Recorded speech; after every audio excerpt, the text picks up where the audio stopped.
The Introvert's Edge podcast was designed to create a dialogue around introversion, to stimulate a discussion around our disadvantages, how we overcome those disadvantages, and what we consider our introvert's edge. Together, we're finally going to confront the stigma around introversion, showing that we're not second-class citizens, we're just different, and we need to embrace that. Hello everyone, and welcome to the Introvert's Edge podcast. And I have to admit, I'm ecstatic to welcome our next guest. Donald Miller is not only a multiple New York Times best-selling author, he is also the author of StoryBrand. And as you know, I believe that most businesses are really one great story away from the rapid growth business they deserve, which is why I can't wait to get into the meat of this, because you're going to hear from the man himself that it's not about you, which I know we introverts do not like it to be. So I'm ecstatic to introduce you to Donald Miller. Donald, welcome to the show, mate. Matthew, long overdue to get to know each other. I'm grateful to be here.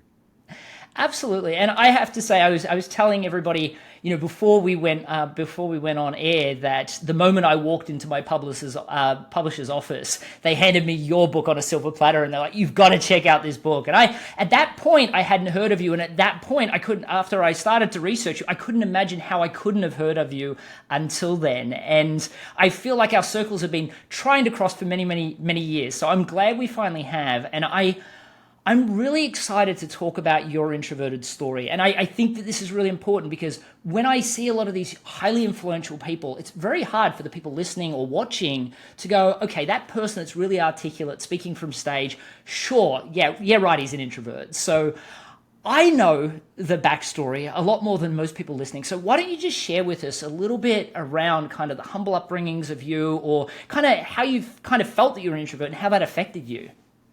Well, I grew up in Texas, and my dad split when I was about 2 years old, and mom was just really busy trying to make ends meet, to be honest. And so spent a lot of time. I did have an older sister, but she was a couple years older and had kind of her own life going on.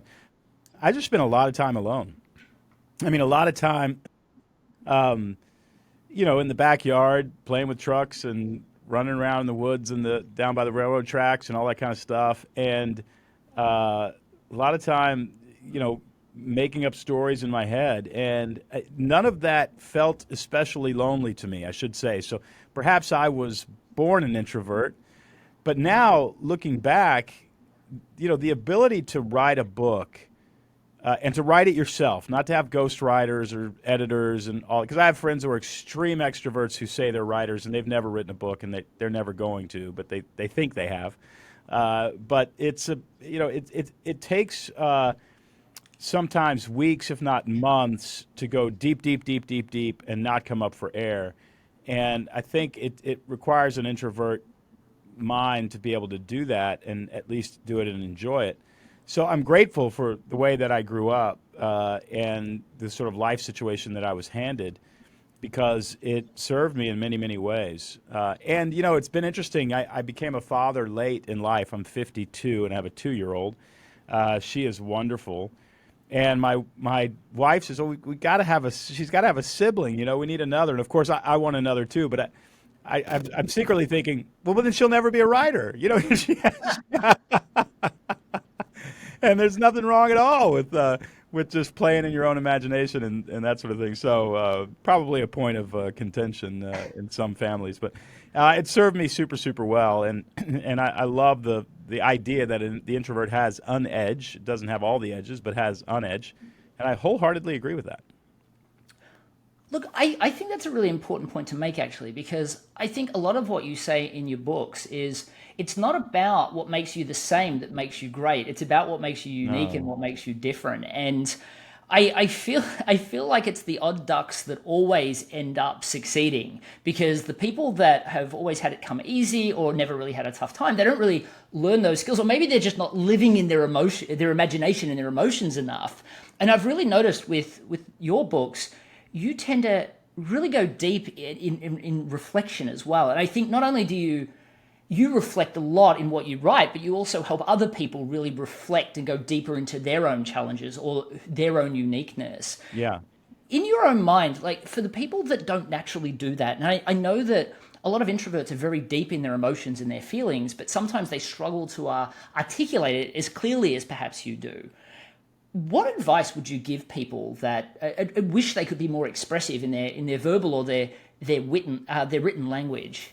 I think two things. One is try to find a way to do it, whether it's written word or through a piece of art, a painting, even through, we have, my wife has a 10-year-old sister, believe it or not, that her parents adopted very, very late in life. And so she has a 10-year-old sister who lives with us.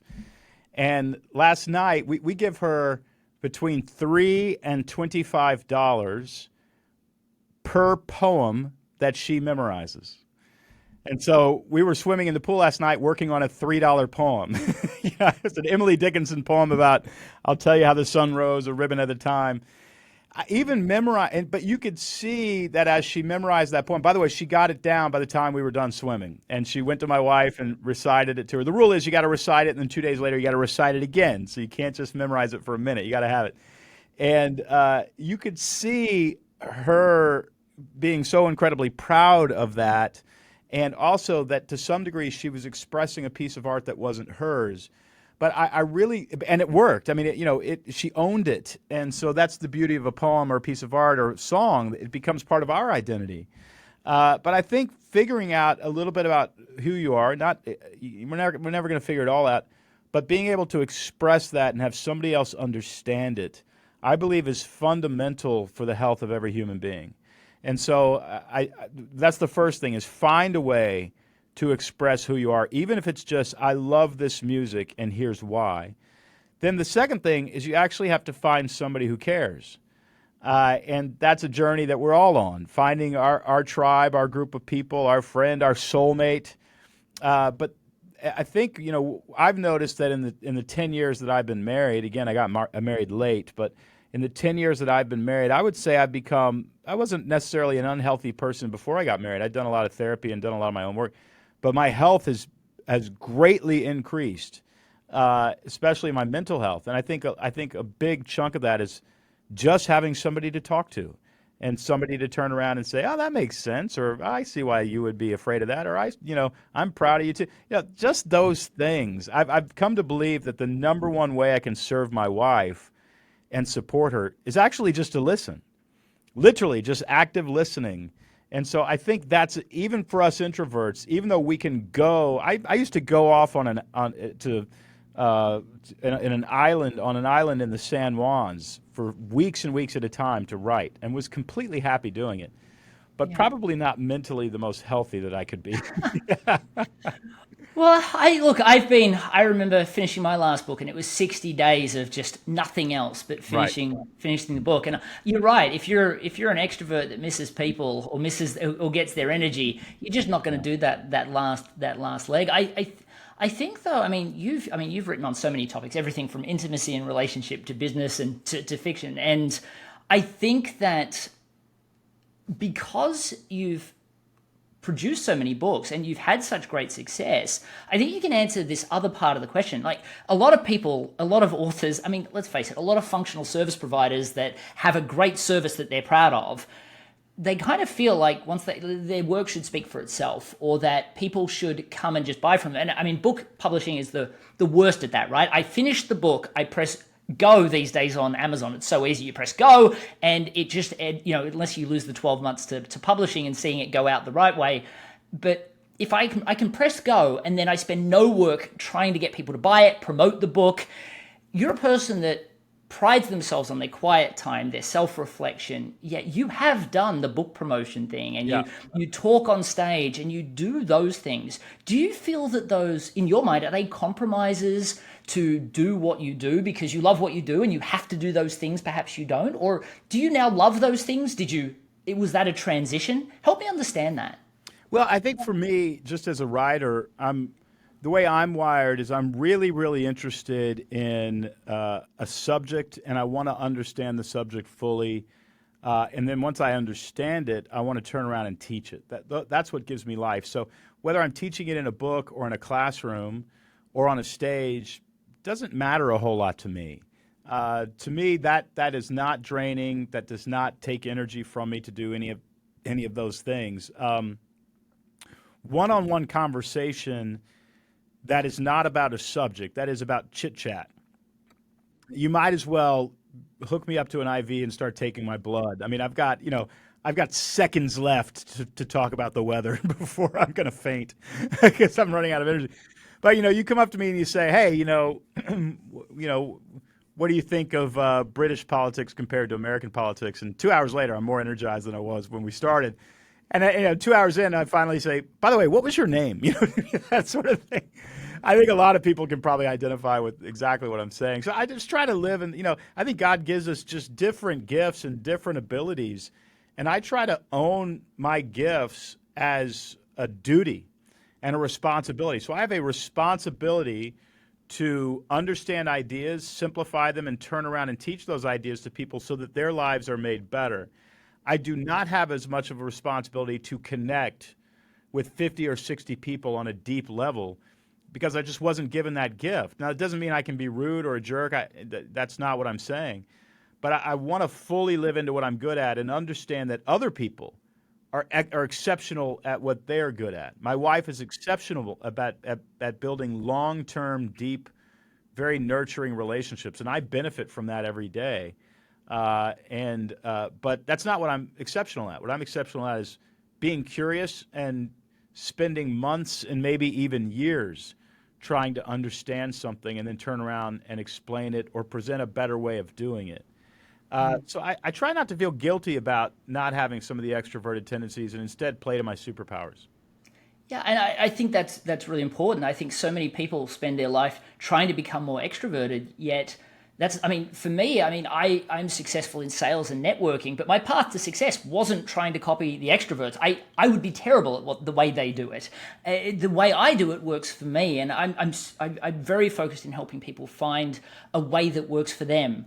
That said, when I think about the way people communicate, I think you defined it well. You said, I understand things and then I explain them in a simple way.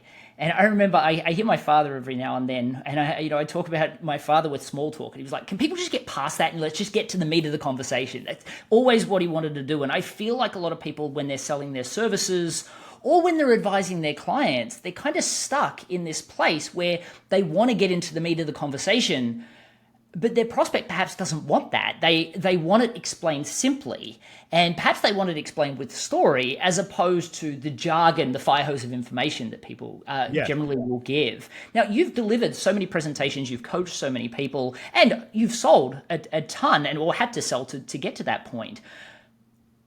What do you define the importance of helping the customer understand something simply to the people that are used to educating their client with perhaps too much information that they perhaps didn't ask for?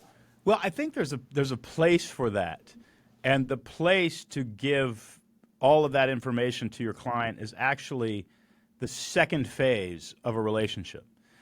All relationships move through three phases: curiosity, enlightenment, and commitment.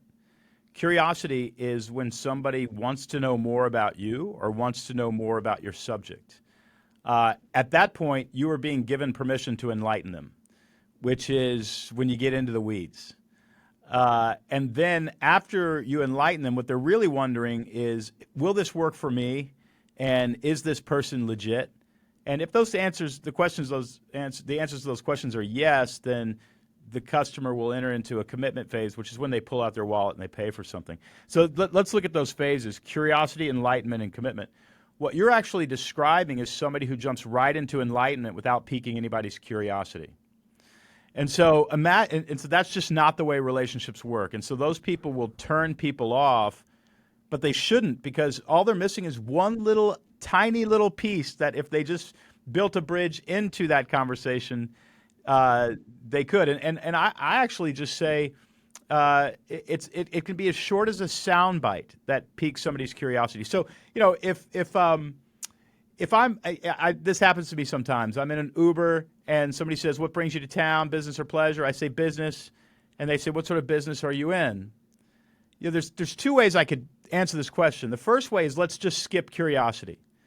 And I say, well, I'm here meeting with National Security Administration, and they're having issues messaging why it's so important to defend ourselves against Chinese cyber attacks. And I study ancient narrative and surmise based on ancient narrative structures how to actually get somebody interested in something. And so we're going to talk to NSA today about how to get more people on board, with their China. I've lost the conversation. This person has zero. But that's not the way I'm going to do it.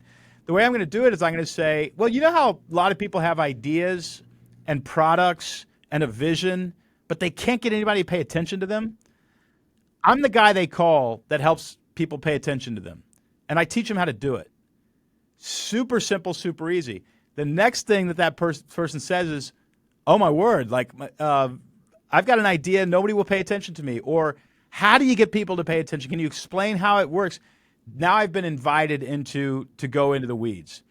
A smaller percentage of people are going to invite you to enlighten them.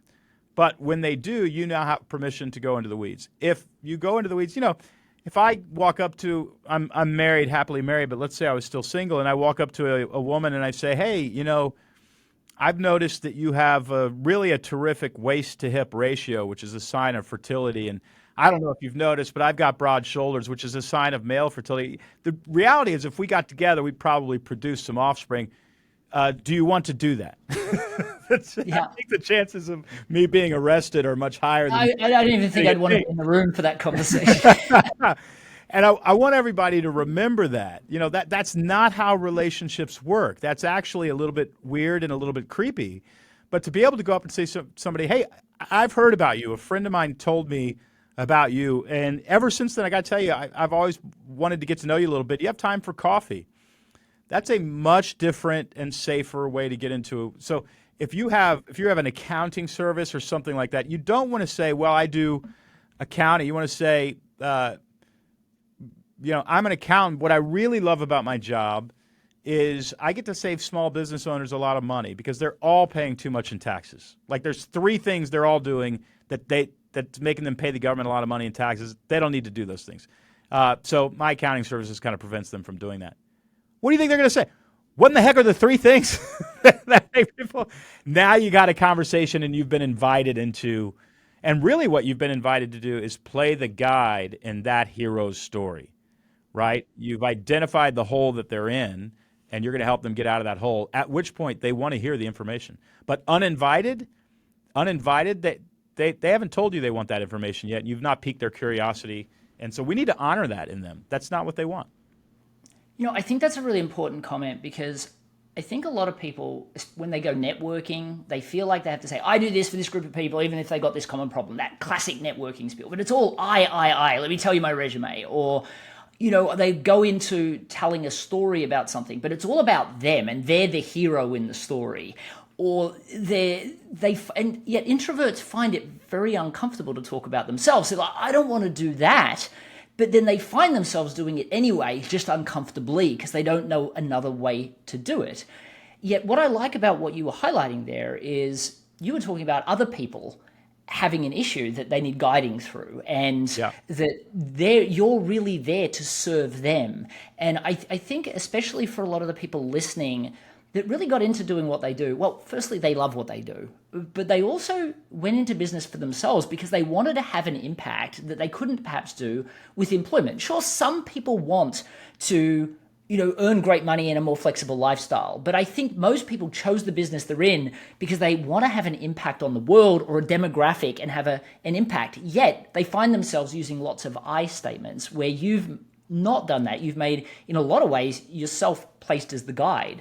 Right. For people that are thinking about how to step out of that, to make it, to be a personal brand or to promote their products and services, what are some of the missteps that people make where they turn themselves into the hero, which is uncomfortable and also ineffective, as opposed to putting themselves in that guide spot? Well, in my methodology, people misunderstand it pretty often. They think, well, you can't talk about yourself because if you talk about yourself, you're the hero in the story. And that's 100% not true. It's how you talk about yourself. So if you talk about yourself, say, well, I grew up in Pearland, Texas, and I really love Mexican food, and I've been married for 10 years, and that's talking about yourself. But saying I'm an accountant because the main reason I'm an accountant is because I love helping small businesses save money. Now you're talking about the aspect of yourself that serves the person you're talking to. That's positioning yourself as a guide, right? And so, if I were to say, if I'm at a cocktail party and somebody says, what do you do? And I say, well, I'm actually a dog trainer. You know how like so many dogs bark at the door and drive their owners crazy? I literally specialize in helping that dog not do that so that people aren't annoyed by their pets. And I love doing it.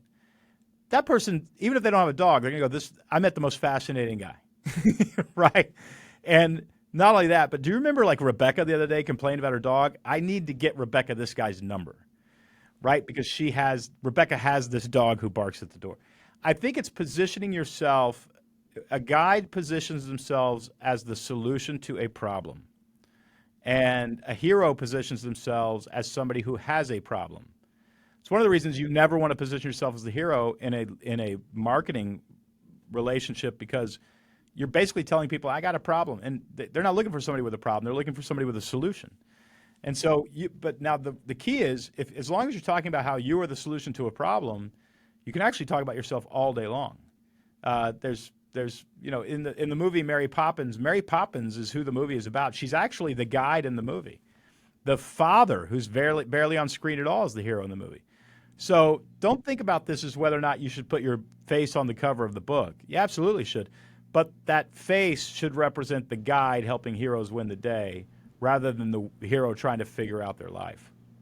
I think that's really important, especially because, a lot of introverts listening want to serve. They just don't want it to be about them. And you're really giving them that freedom to be in that service role and making it all about the client. What I heard, though, when you expressed it was, I love being of service in this way. And I think most people would say, I love tax and accounting, or I love, going through the spreadsheets and the books and the records, and that's why I got into accounting. That is about them. But if they can say, like you put it, I love helping people not pay extra tax, or the words that I use, I'm on a mission to help introverts realize they're not second-class citizens. Their path to success is just different. Yeah. That kind of framing allows people to go, wow, I'm inspired by that person. I feel this energy from them. I now feel like I can also introduce them to people.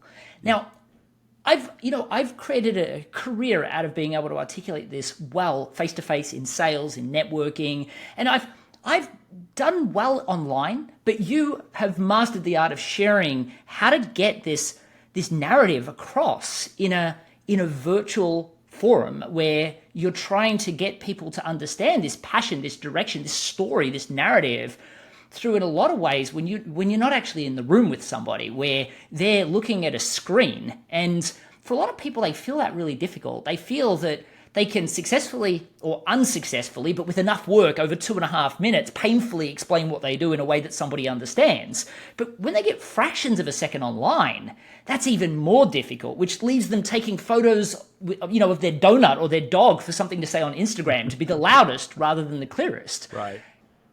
Help people understand how they could think differently about demonstrating who they are, what they care about on an online forum where they can't just grab the customer and say, listen to me. Yeah, well, I think the key is, and I've learned this just experimenting with Instagram videos or reels or whatever they're called, that you really want to identify the hole your hero is in. So you're looking at the camera, you've got an Instagram post, and there's a couple ways you can do it. You've got a picture of you and your spouse, and you've been married 20 years. Today's your 20th wedding anniversary. You can post that and say, can't believe I'm lucky enough to marry this woman. That is going to get 100 likes. But if you actually say, I can't believe I got lucky enough to marry this woman. I know not everybody has a marriage as happy as ours, and so I'm blessed. A few things that have really worked for us have been that, we try not to go to bed angry at each other, and we try to. At this point, I've identified somebody who's not where I'm at, they're in a hole, and I'm throwing a rope down the hole. And if you identify a hole that they're in and throw a rope down the hole, the likes on your pictures on Instagram, just watch what happens. They'll double.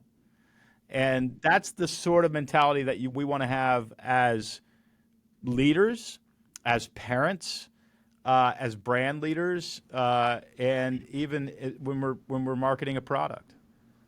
Well, I think that's powerful. And in your book, you give an example of a person, well, your actual personal story of you looking for help with a presentation, and you found this person where they were talking about you've got an upcoming presentation, will help you hit a grand slam. And that was the one that spoke to you well over this other person's website that was so much prettier and so much more well designed. Right. Can you connect the dots for people about the Instagram post and what this how the thinking's relatively the same from that to what you recognize in this person's website? Well, in any form of communication, whether we're writing a tweet, an Instagram post, or a book, the key is to start with a problem. And I want everybody listening to think about the last time they watched something on Netflix or Hulu or HBO Max or whatever.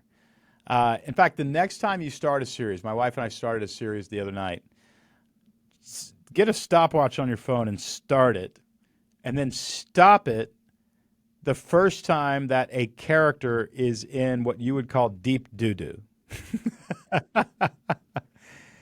That clock is not going to go much longer than 60 seconds.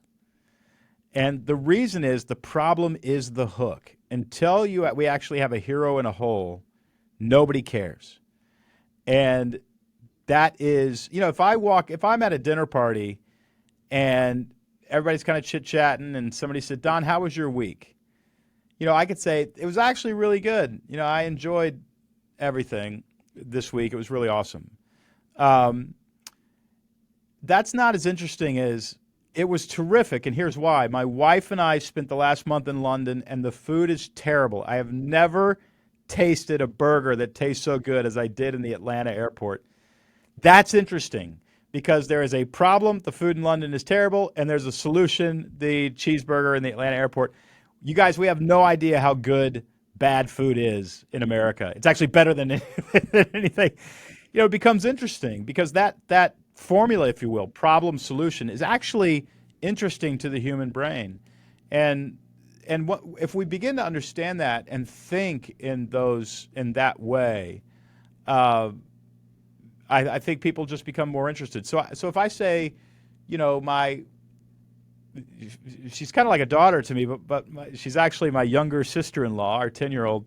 If I were to say, Gloria is memorizing poems these days, and it's really fun to watch. That's one way to say it. Another way to say it would be to say, the reason I'm a good writer today is because I memorized poems when I was young, and it taught me an economy of words. And most kids are going to grow up, they're going to be terrible writers, but Gloria is not. And here's why. She's memorizing these poems too.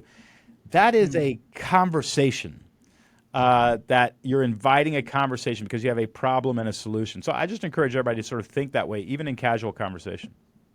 I think that's really important. And, what I'm hearing as we go through this is you're really methodical about what you say, thoughtful about what you say. And I feel that comes from a lot of planning and preparation or focusing on a system or methodology that is a lot more follow the bouncing ball than I'm just naturally gifted at my ability to articulate. Do you feel that coming up with these solutions, these answers, has become easier over time for you? Is it that you're just checking boxes in your head, or do you feel that that's part of a natural ability to just really think about who you're going to communicate with, what's meaningful to them? Are you using an empathy muscle, or are you using a regimented process, I guess is what I'm asking? No, I think there's two things. One is I studied story and story structure, as have you, Matthew, for years and years and years. And then I think I've written 11 or 12 books, and so I don't know how many thousands of hours I've spent looking at a blinking cursor. And then naturally, because of those two things, got good at just communicating, period. without even trying, and then made a career of reverse engineering what I was doing without knowing I was doing it. So if I'm in a conversation, the last thing I'm thinking about is start with the problem. It's the last thing I'm thinking about. I'm just doing it, right? And I don't know why I'm doing it or even how I'm doing it. So I would hate to make everybody think, well, you want to be formulaic. There's a natural just cadence that happens in every conversation. And some of them work and some of them don't. I've probably had some really boring conversations with people that they wanted to walk away from.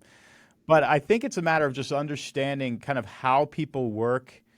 Uh, I'm learning this now as a parent. I follow these Instagram accounts, and they'll say things like, "Look, when you walk in the door and your child runs up to you, get down on a knee, get down on their level." Or when occasionally Emmeline now, she'll get very frustrated. She wants some ice, and I gave it to her in a cup, but she really wants it in a bowl, and she doesn't know how to say it. And so for me to actually at that moment say, "Hey, look, what do you want? Do you want it in a bowl? Then just tell me you want it in a bowl." That's the wrong way to do it. But to actually sit down on the ground in the kitchen and say, "Oh, honey, it makes so much sense that you're frustrated. Would you like it in a bowl?" "Yes, I'd like it." And then you get it in a bowl. It's a different way of parenting that it's not intuitive to me. But the Instagram account that told me that turned it into something that is now intuitive, and now I try to practice it. So I think that's a matter of, studying communication and studying people, and then letting that by osmosis change the way we interact.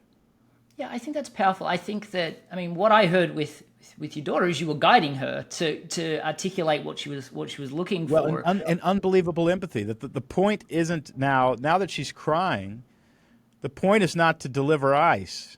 That's the last thing on my mind. What I want to do is say, you are not alone in this frustration, and somebody understands you. And the ice is secondary at that point.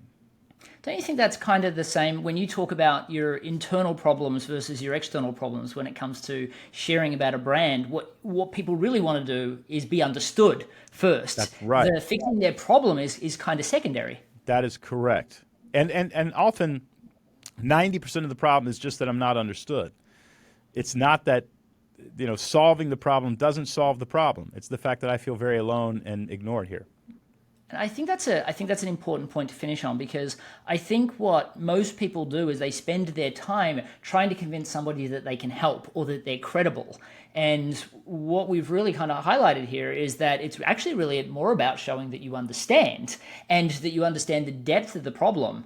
And then they'll trust you to be that guide, to use your vernacular, to get them to that outcome that they may not trust other people because they may be more competent, they may have more testimonials, but they didn't highlight that they truly understood them. That's right. No, it's huge. That's how we connect. And one of the beautiful things about introverts is they often are very, very empathetic.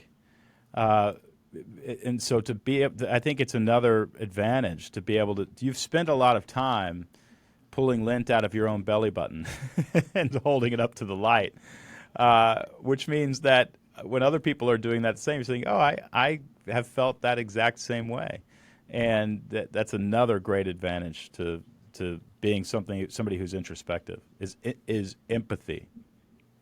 Absolutely, I couldn't agree more. I like to finish these interviews, and for those people that are enjoying this interview, by the way, we're going to actually have Don on our summit, which is called the Introverted Seller Summit, which is coming up, and we'd love to invite you. I mean, it's a free registration. There'll be a link in the show notes to get to that, or just go to the introvertedseller.com, because we're going to be talking about some really interesting topics. For instance, if you feel that you can't sell because you're introverted, you might be falling more into this victim box. And Don's actually written this Hero on a Mission book that will really help you get beyond that, and I think that's going to be really helpful. But for today, I want to finish with the question that I ask every introvert, especially those that most people wouldn't deem as or consider as introverts. We've kind of covered off on some things that you perhaps may consider your introvert's edge, but if I was going to ask what you would imagine your number one introvert's edge, the thing that the introverted characteristic that you have that you feel really kind of has aided most to your success, what do you think it would be? I mean, for me personally, and I realize it's probably different for so many people, but for me personally, the incredibly hard work to be prepared. to actually fully understand an issue and metabolize that issue and develop a framework, test that framework, and then present it to the public. To me, I think it takes you're not going to do that if you are addicted to admiration or the need for applause. What you're addicted to is the ability to solve a problem. And that's a pretty darn good addiction. And so for me, somebody said to me, I didn't realize it was true, but somebody said to me a long time ago, they said, Don, what's unique about you is you'll spend 20 years working on something. And I thought, that's actually kind of true. I never thought about that. And I'm happy to do it. And so I think that's probably wouldn't be possible if I needed to go get margaritas with the crew every night. I'm not going to be able to solve those problems if I have to do that. I think that's powerful. I mean, I think it was Susan Cain's book, Quiet. It just gave the laundry list of things we wouldn't have in this earth if the introverts went out instead of stayed home and pondered and were creative about ideas. I will say this, Matthew. I've got an acquaintance friend who absolutely cannot be alone. He can't. I mean, he will he'll literally go crazy, and needs to leave the house every day and find a group of people and be the center of attention.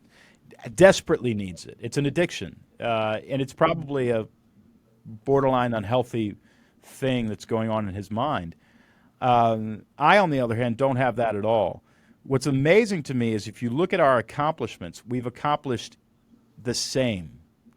He's just done it differently than I have. And so I think a lot of people are like, well, I'm being left behind because I'm an introvert. No. If you really own the way you're wired and live into those strengths, you can get just as much done as anybody else.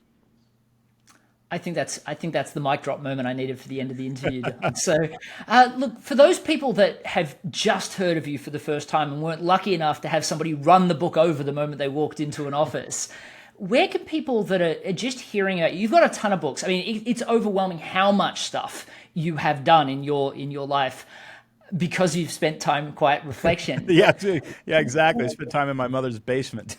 Exactly. Where would you suggest? Like, if you said, I'm hearing about you for the first time, I'm an introverted business owner, or I'm just an introverted individual, where would you send them? What would be the first thing they should pick up? Or what's the first video they should watch? Yeah, if you're trying to grow your business as an introvert, Building a Story Brand is the book that I think would help you clarify a message that you could put on a website and grow your brand without having to interact with people. If you want to break it down into short sound bites, that book is the book that's going to help you do that. So Building a Story Brand, just go on Amazon or wherever you buy books and buy that book. And then you can follow me on Instagram at Donald Miller, and hopefully see that I'm using my own formula in my Instagram posts.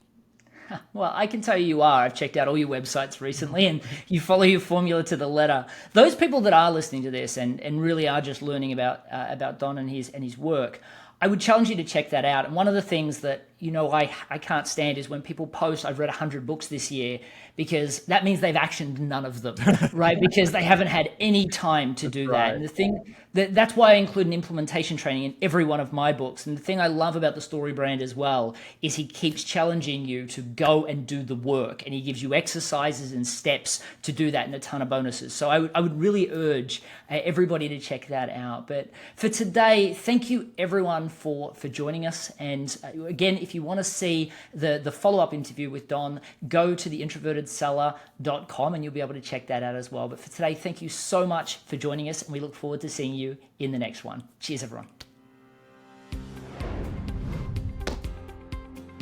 I'm Matthew Pollard, the author of The Introvert's Edge to Networking. I'm on a mission to help introverts to be proud of who we are. For the first time, you'll learn a process for networking that feels comfortable and authentic to you as an introvert.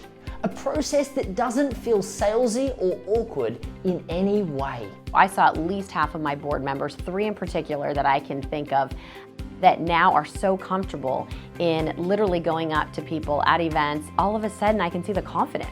Most of the networking books and literature out there really focus on hardcore tactics designed for extroverts. As introverts, we're different and we need to embrace that. We need a system that allows us to channel our natural introverted strengths into the networking room. You will learn how to be successful at face-to-face networking and a masterful online networker on your terms. It's beautifully written and it provides tremendous value. So I am honored to say, folks, if you haven't looked at the book, you really need to check out this guy's book. It's excellent. It gives you that confidence to truly be yourself, knowing that you're going to be presenting yourself in a way that is authentic and will also really resonate with the person that you're talking with. One of the things you'll love about the Introvert's Edge to Networking is it's jam-packed full of more than 20 stories of introverts just like you.